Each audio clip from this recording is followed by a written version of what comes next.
Good evening students. कल हमने बात की थी जो कुछ लास्ट के टॉपिक थे इस चैप्टर के।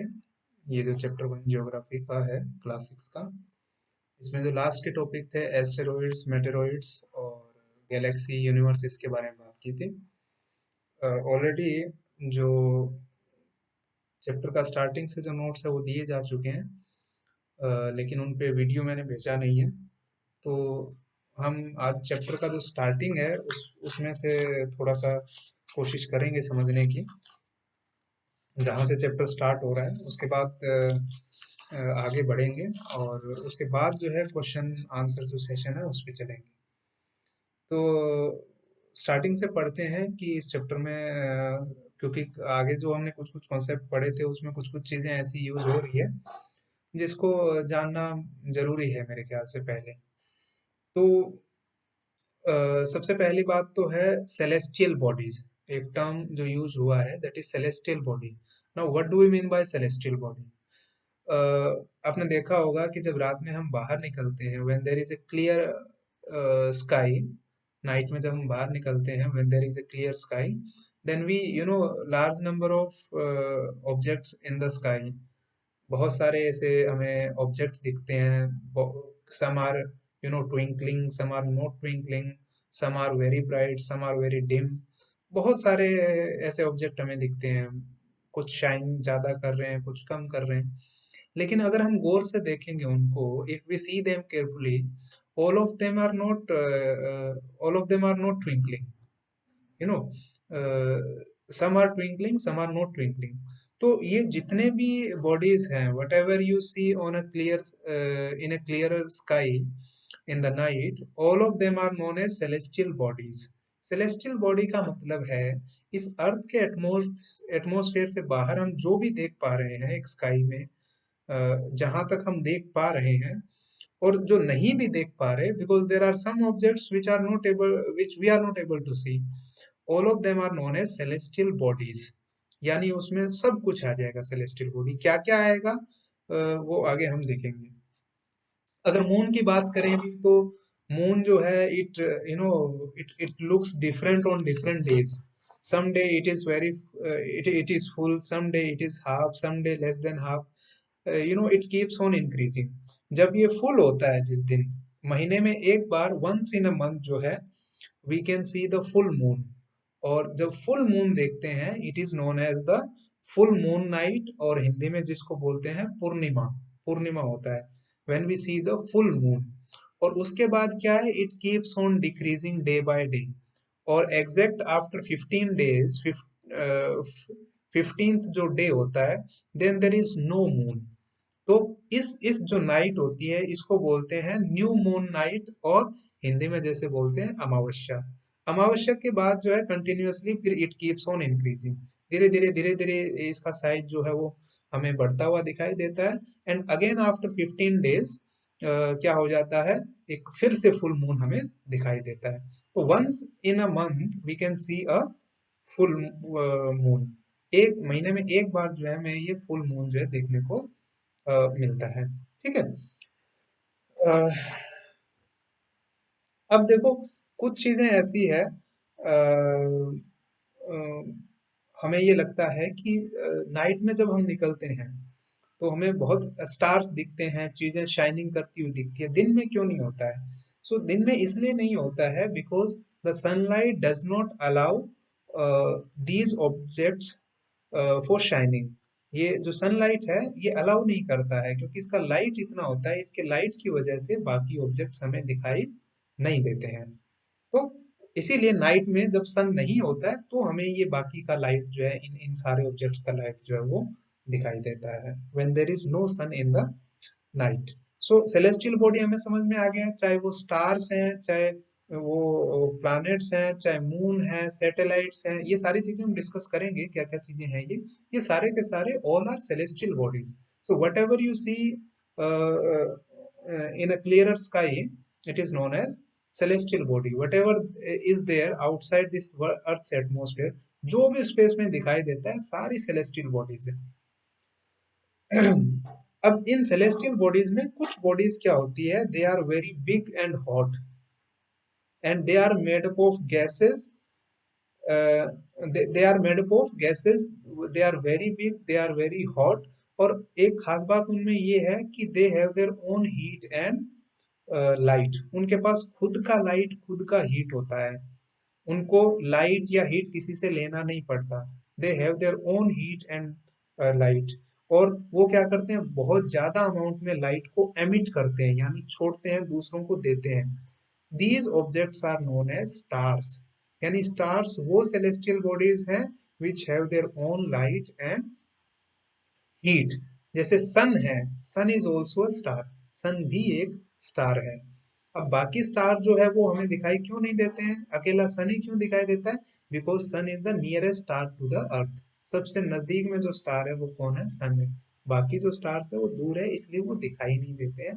और उनका लाइट भी इतना अफेक्ट नहीं कर पाता, क्योंकि जो सन का लाइट है वो उनकी लाइट को इतना उनको इफेक्ट डालने नहीं देता है. सन हमारे अर्थ के सबसे नजदीक है, इसीलिए उसका जो लाइट है वो हमें ज्यादा अफेक्ट करता है. ठीक है. तो स्टार्स कौन से होंगे? जो जिनका खुद का लाइट होता है और हीट होता है, जैसे सन इज ऑल्सो अ स्टार. उसके बाद जो है मैंने बताया ना कि सन की तरह बहुत सारे स्टार्स हैं, है ना, लेकिन वो क्या है, बहुत दूर है, इसीलिए वो हमें छोटे दिखाई देते हैं एज कंपेयर टू सन. और उनकी लाइट का इतना इफेक्ट हमारे ऊपर नहीं होता है. लेकिन उनके पास भी सन की तरह ही हीट है, सन की तरह ही उनके पास लाइट है, लेकिन क्योंकि वो दूर है, इसलिए उनकी लाइट का इतना इफेक्ट नहीं होता है. ठीक है. अब कई बार हम रात में बाहर की तरफ देखते हैं सन में, तो जो स्टार्स हैं वो एक पैटर्न बनाते हुए दिखते हैं. ठीक है. एक एक पैटर्न बनाते हुए दिखते हैं. ये जो पैटर्न्स हैं, these are known as constellations. These are known as constellations. और इनमें से एक जो कॉन्स्टेलेशन का एग्जांपल है, that is Ursa Major constellation, या जिसको बिग बियर कॉन्स्टेलेशन भी बोल देते हैं. और इस कॉन्स्टेलेशन में, इसमें अ, अ, इस कॉन्स्टेलेशन का एक पार्ट है सप्तऋषि. सप्तऋषि जो वर्ड है, it is made up of two words. सप्त मतलब सेवन एंड ऋषि मतलब सेक्स, जो ऋषि है. तो संत कह सकते हैं, ऋषि कह सकते हैं. तो सप्तऋषि, इसमें 7 स्टार्स होते हैं. ठीक है. अगर बुक में देखेंगे तो पेज नंबर 2 पे ये 7 जो ये जो स्टार्स दे रखे हैं, ये सप्तऋषि है. ठीक है. और ये जो सप्तऋषि है, it is a part of Ursa Major constellation. Ursa Major जो कॉन्स्टेलेशन है उसका पार्ट है ये सप्तऋषि. सप्तऋषि मतलब अ ग्रुप ऑफ 7 स्टार्स. अब अ, पुराने टाइम में क्या होता था, लोग जब उनके पास ये जो डायरेक्शन देखने के लिए, अभी तो हमें डायरेक्शन का पता लग जाता है कि नॉर्थ ईस्ट वेस्ट क्या क्या है, लेकिन पुराने टाइम में लोग क्या करते थे, इनको स्टार्स को देख के अपना जो डायरेक्शन है वो पता करते थे. जैसे सप्तऋषि की हेल्प से एक नॉर्थ स्टार होता है. नॉर्थ स्टार, नॉर्थ स्टार का मतलब जैसा नाम से ही है कि ये नॉर्थ डायरेक्शन में होता है, उत्तर दिशा में हमेशा होता है. और ये इसका पोजीशन नहीं बदलता है. इसको पोल स्टार भी कह देते हैं, क्योंकि ये जो है वो डायरेक्शन के लिए यूज कर सकते हैं इसको. ये हमेशा नॉर्थ डायरेक्शन में होता है. और इसका पोजीशन कैसे पता करेंगे, कि ये सप्तऋषि का जो है 7 जो स्टार्स हैं हमारे यहाँ दिख रहे हैं, जो 7 स्टार, 1 2 3 4 5 6 7. और ये जो नीचे वाले जो 2 स्टार हैं, ठीक है, ये नॉर्थ नॉर्थ डायरेक्शन में मिलेंगे, हम क्लियर स्काई में इनको देख सकते हैं. तो ये जो 2 नीचे वाले स्टार हैं, अगर हम यहाँ खड़े होके सीधा इसके डायरेक्शन में देखें, तो यहाँ हमें जो स्टार मिलेगा वो कौन सा स्टार होगा? वो नॉर्थ स्टार होगा. नॉर्थ स्टार, या इसको पोल स्टार भी कह देते हैं. तो अगर हम इसके पोल स्टार के सामने अगर अपना फेस करके खड़े हो जाएंगे, तो सामने कौन सा होगा? नॉर्थ डायरेक्शन होगा. ठीक है. हमारा जो राइट हैंड है वो क्या बताएगा? वो ईस्ट बताएगा. हमारा जो लेफ्ट हैंड है वो क्या बताएगा? वेस्ट डायरेक्शन बताएगा. और हमारा जो बैक है वो साउथ डायरेक्शन बताएगा. तो पोल स्टार हमेशा कौन सी डायरेक्शन में होता है? नॉर्थ डायरेक्शन में होता है. पोल स्टार को किससे हम पता कर सकते हैं? सप्तऋषि, जो 7 स्टार्स का जो ग्रुप है उसकी हेल्प से हम पता कर सकते हैं कि पोल स्टार कहाँ है. और जो सप्तऋषि है ये कॉन्स्टेलेशन है, ये एक बड़े कॉन्स्टेलेशन का पार्ट है जिसका नाम है उर्सा मेजर। और कॉन्स्टेलेशन क्या होता है? It is a type of pattern formed by the stars. एक पैटर्न बनाया हुआ होता है स्टार्स का, जो कॉन्स्टेलेशन है। अब इसके बाद जो है स्टार, हमें समझ में आ गया कि स्टार कौन से सेलेस्टियल बॉडीज हैं। वो सेलेस्टियल बॉडी जिनका खुद का लाइट और हीट होता है, जो दूसरों को लाइट देते हैं। अब there are some celestial bodies जिनका खुद का लाइट या हीट नहीं होता है। वो क्या करते हैं, दूसरे सेलेस्टियल बॉडी से लाइट या हीट लेके वो शाइन करते हैं। These objects are known as, these celestial bodies are known as planets. ठीक है, ये ऐसे वो सेलेस्टियल बॉडीज हैं which do not have their own heat and light, है ना। और वो किससे शाइन करते हैं? वो स्टार्स की जो लाइट है या हीट है उससे शाइन करते हैं। जैसे हमारा जो अर्थ है, Earth is a planet, it is not a star. Earth का अपना हीट या अपना लाइट नहीं है।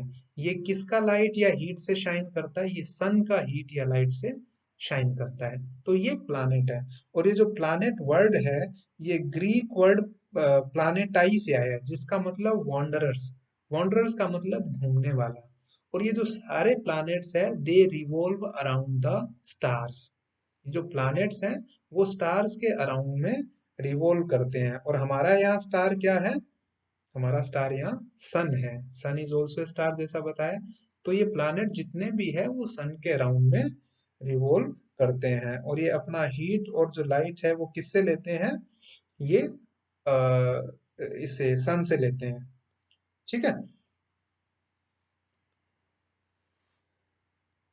और जैसा कि बताया कि प्लैनेट, हमारा अर्थ भी प्लैनेट है, और there are 8 planets in the solar system. 8 ऐसे इस तरह के प्लैनेट्स हैं। टोटल 8 प्लैनेट्स हैं। Earth is one of them. Earth के अलावा 7 मोर प्लैनेट्स आर देयर।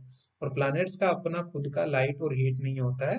वो स्टार जो है उनकी लाइट और हीट से शाइन करते हैं। लेकिन अगर दूर से देखेंगे, जैसे स्पेस में जाकर देखें, तो ये जो हमारा जो अर्थ है, ये भी क्या होता है, एक शाइन करता हुआ दिखाई देता है कि, लेकिन इसका खुद का लाइट नहीं है, ये सन से लाइट जो है वो लेता है। ठीक है। और उसके बाद है सैटेलाइट। क्या है सैटेलाइट? जैसा हमने पिछले 1-2 वीडियो में भी डिस्कस किया है, सैटेलाइट क्या है। देखो, प्लैनेट क्या करता है? सन के अराउंड रिवॉल्व करता है। और सैटेलाइट क्या करता है? प्लैनेट के अराउंड रिवॉल्व करता है। जैसे हमारी जो अर्थ है उसका सैटेलाइट कौन है? नेचुरल सैटेलाइट मून है। तो सैटेलाइट या मून भी कह देते हैं, these are the celestial bodies which move around the planets. Planets के अराउंड में मूव करते हैं। और ये सैटेलाइट्स नेचुरल भी हो सकते हैं, मैन मेड भी हो सकते हैं। अगर नेचुरल का एग्जांपल देना हो सैटेलाइट का, moon is the biggest example. और उसके अलावा जैसे अगर मैन मेड एग्जांपल देने हैं अर्थ के सैटेलाइट के, हमने एग्जांपल लास्ट वीडियो में थोड़ा सा पढ़े थे। और इसके बाद जो है कल के वीडियो में हम पढ़ेंगे सोलर सिस्टम क्या होता है। एक एक्टिविटी दी हुई है इसमें, पेज नंबर जहां से स्टार्ट हो रहा है, कि किस तरह से सन जो है वो बाकी स्टार्स का इफेक्ट जो है वो कम कर देता है। तो इसके लिए क्या करना है, एक शीट ले लेनी है, और उस पे टॉर्च जो है उसको रख के, और टॉर्च का जितना भी वो एरिया है, सर्कुलर होती है आगे से टॉर्च जो है, गोल होती है, और पेंसिल से उसको मार्क करके टॉर्च को उठा लो। अब अपने पास एक सर्कल आ गया, उसमें कोई भी शार्प ऑब्जेक्ट से, निडल है या किसी भी तरीके से, उसमें जो है वो होल कर देने हैं कुछ कुछ डिस्टेंस पे। उसके बाद क्या करना है, उस पेपर को वापस जो है उस टॉर्च के आगे जो है लगा के, और रबर बैंड से उसको टाइट कर देना है। ठीक है। और उसको अब क्या करना है, रूम की सारी लाइट ऑफ करके स्विच ऑन करना है इसका, टॉर्च का। तो हमें क्या दिखेगा कि ये जो टॉर्च की लाइट है वो उन सारे होल से पास होके, अगर सामने एक वॉल है तो वॉल पे वो इस तरह से वो स्पॉट्स बनाती है लाइट के, जैसे स्टार्स की तरह दिखते हैं। अब क्या करना है, तो ये जो आपको दिख रहा है ये स्टार्स हैं, इस तरह से दिखते हैं हम जब नाइट स्काई में देखते हैं। अब अगर आप लाइट ऑन करेंगे तो ऑन करते ही पता लगेगा कि वो जो लाइट्स हैं स्टार्स वाली वो अभी हमें दिखाई नहीं दे रहे हैं। तो ये है कि वो जो स्टार्स हमें दिखे वो स्टार्स उनको हम कैसे एज्यूम कर सकते हैं, जो नाइट स्काई में जो स्टार्स होते हैं उसकी तरह एज्यूम कर सकते हैं। और जो लाइट हमने ऑन किया है वो जो है उसको हम सन मान सकते हैं। तो दिन में जब सन निकलता है तो उस टाइम ये जो स्टार्स होते हैं इनकी लाइट जो है हमें दिखाई नहीं देती है, लेकिन स्टार्स जितने भी हैं उनके पास खुद की लाइट है, खुद की हीट है। ठीक है, तो आज हमने इतना पढ़ लिया है। फुल फुल मून क्या होता है, न्यू मून क्या होता है, सेलेस्टियल बॉडी कौन सी होती है, स्टार्स और प्लैनेट में क्या डिफरेंस है, स्टार्स का खुद का लाइट हीट होता है, प्लैनेट का खुद का लाइट हीट नहीं होता। ठीक है, स्टार का एग्जाम्पल सबसे बड़ा सन है, और सन हमारे अर्थ के सबसे नजदीक है, इसीलिए सन हमारी जो प्लैनेट है, अर्थ है, इसको कहाँ से एनर्जी मिलता है, कहाँ से लाइट और हीट मिलता है, सन से मिलता है। ठीक है, उसके बाद कॉन्स्टेलेशन देखा है कि कॉन्स्टेलेशन क्या है, it is a group of stars जो कुछ पैटर्न बनाते हुए दिखते हैं। एक इम्पोर्टेंट जो ये कॉन्स्टेलेशन है दैट इज उर्सा मेजर, उसका एक पार्ट है सप्तऋषि कॉन्स्टेलेशन, जो 7 स्टार्स का ग्रुप है। और सप्तऋषि की हेल्प से हम नॉर्थ पोल जो है, जो पोल स्टार है या जो नॉर्थ स्टार है उसका पोजीशन हम मालूम कर सकते हैं। और उसका पोजीशन मालूम होने के बाद हम सारी डायरेक्शन भी मालूम कर सकते हैं। उसके बाद प्लैनेट्स देख लिया था क्या क्या होते हैं। नेक्स्ट क्लास में हम डिस्कस करेंगे कि ये सोलर सिस्टम क्या है और इसमें कौन कौन आते हैं। Thank you.